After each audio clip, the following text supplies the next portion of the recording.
top stitching.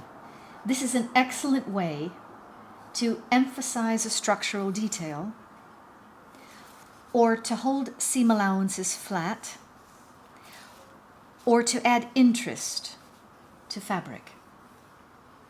A top stitching can be functional, or it can be decorative. So let's have a look at this circular cuff that I've made here.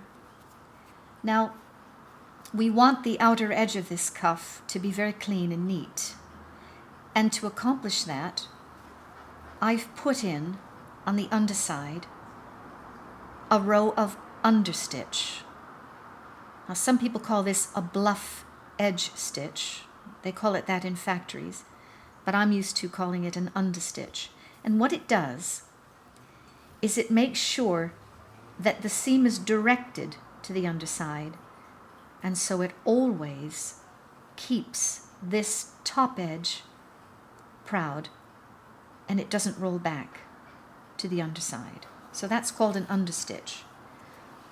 Now here's another method of using a top stitch where I've bound a curved edge with a bias strip on the double, and I have top stitched in the ditch. Sometimes this is called a sink stitch. So this is a functional way of top stitching, and it's not meant to show. It shows on the underside here, but it's invisible on the outer edge. Another example of decorative top stitching is we have this casing here. We've got an elastic cord in there, and this casing then will gather in and out. And on the outer edges of this casing we have a top stitch. Now you might notice that this stitch is quite long. And one of the things you do when you top stitch, you have to practice, you have to make yourself some samples to decide just what length of top stitch is going to look best. And this depends on the type of fabric that you're using and how the needle is selected and how this reacts to the cloth that you're using. Here's another example of some quilting top stitch.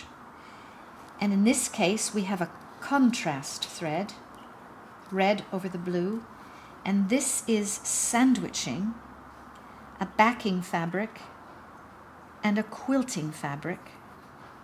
And this is done to create layers of fabric that creates warmth and structure. Now we talked about preparation a lot when we're sewing, and one of the things to do with top stitching is to reinforce the area that you're working with. And to do this you can choose from a number of products. Here I have a fusible woven interfacing. This you can see is very sturdy on the straight. It's not going to stretch.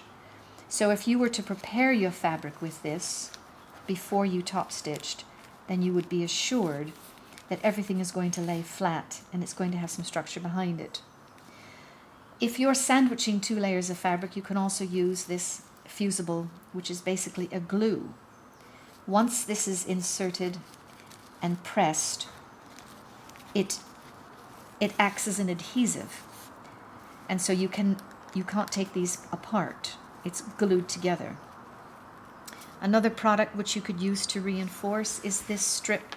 It's actually on the bias and it's fusible, but it has this stitching line here which adds structure, gives it some straight of the grain so that it doesn't stretch.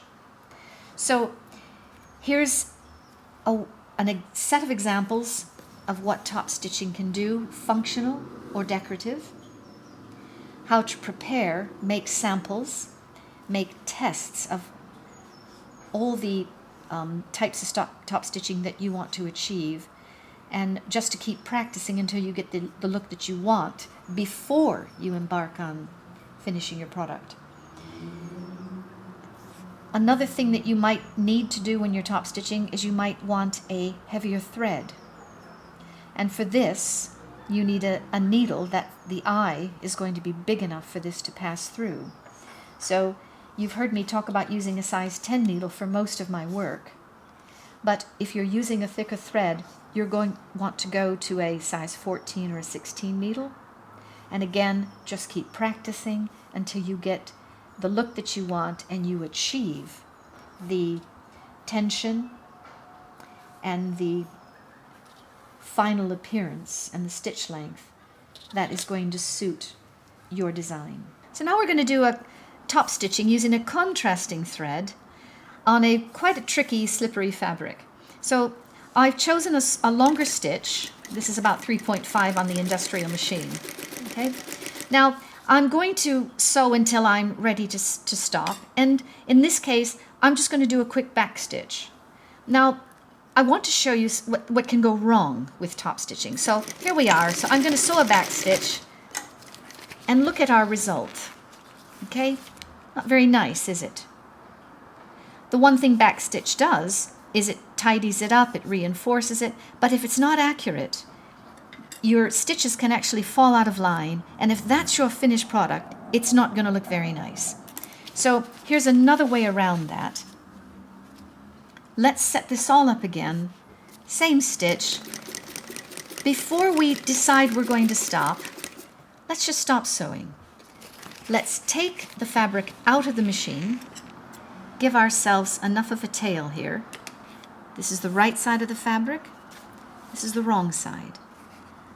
If you take the thread from the wrong side, give it a gentle tug, you can see this loop that's created from the upper thread.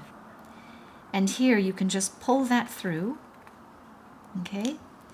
And you can see that if you tie this off, you go to the front, and this is going to be your finished last stitch.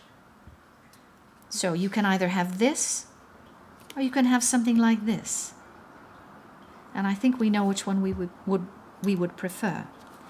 So you just take these two threads and tie them in a nice square knot. I would tie 2 or 3 knots just to make sure that everything is going to be secured. And if you really want to make a very clean finish, you can take a needle and you can thread these two back into a needle, thread that back into the needle, and then you can feed this through and have these 2 threads disappear under the fabric so that this is your finished product.